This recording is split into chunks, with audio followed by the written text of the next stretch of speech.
يستضيف لبنان النسخة الثالثة لمهرجان بيروت قطب، حيث عقد المركز الفرنسي وليزا بزنس سكول مؤتمر صحفيا لإعلان عن مهرجان بيروت قطب.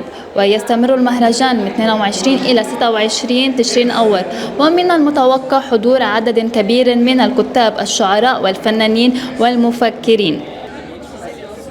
Alors, l'Institut français du Liban, une de ses missions, c'est promouvoir la culture sous toutes ses formes.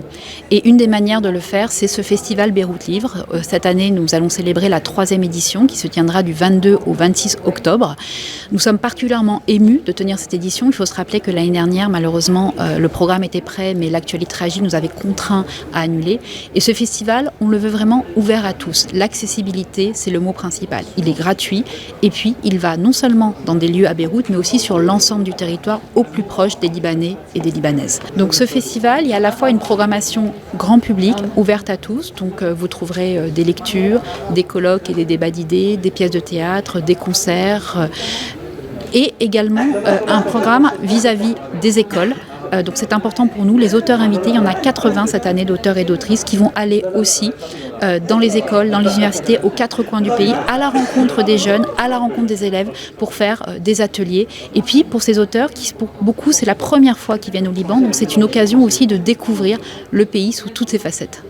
Il n'est pas possible sans tous nos partenaires. On en a 60 cette année, c'est énorme. Ils ont tout de suite répondu au rendez-vous quand on leur a dit au printemps qu'on allait refaire un festival. Et ces partenaires, c'est à la fois des ambassades de la francophonie. Je dis toujours la francophonie, ce n'est pas que la France. Nous avons besoin du Canada, nous avons besoin de la Suisse.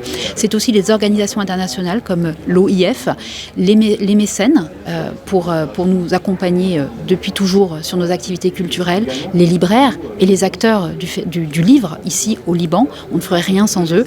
Et puis les journalistes, les médias, les entreprises, les associations, tous ceux qui ont envie vraiment de faire du Liban un espace culturel admiré et dynamique.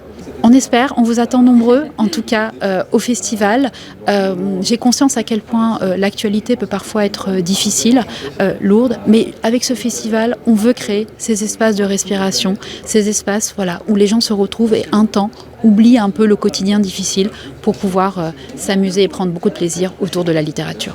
Nous tenons à maintenir cette priorité pour tout ce qui est la culture, parce que c'est pour nous le fondement de l'identité libanaise, c'est l'éducation, la culture, et malgré tout ce que traverse le Liban, et à cause de tout ce que traverse le Liban, mais il ne faut pas oublier que ce sont les piliers de l'avenir.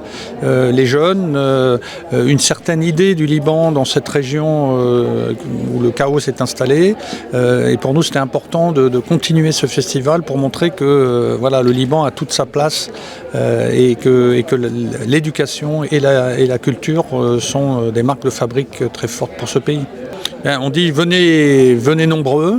C'est un festival pas seulement sur Beyrouth, comme vous l'avez vu, qui va être dans plusieurs endroits du Liban, et donc qui va permettre à beaucoup de gens d'avoir un accès à cette culture, à cette littérature et à la francophonie, qui reste une langue très importante pour le Liban, qui a aussi fait partie de son identité et de sa spécificité. Donc le seul message, c'est venez nombreux et profitez de ce festival magnifique.